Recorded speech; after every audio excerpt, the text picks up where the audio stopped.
Davide Mendola, allenatore del Sandrigo, al termine di questa sconfitta per 4-1 a Grosseto. Sapeva una partita difficile per voi, comunque l'idea della post season resta sempre in piedi. Sì, sì, sicuramente adesso mancano per noi 2 giornate e l'obiettivo salvezza è quasi raggiunto, non è matematico, però siamo raggiunti.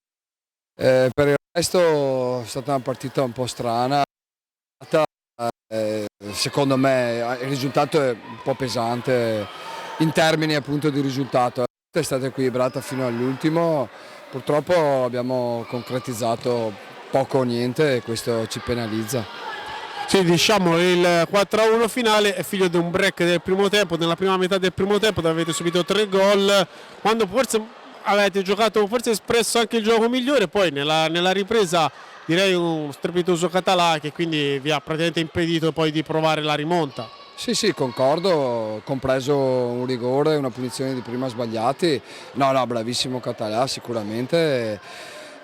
Dispiace perché ci credevamo, noi vogliamo ancora onorare la regular season e vogliamo ancora far punti, quindi abbiamo 2 partite, adesso abbiamo 2 settimane di pausa, ci prepariamo e poi andiamo a lottare per tutto il resto della stagione.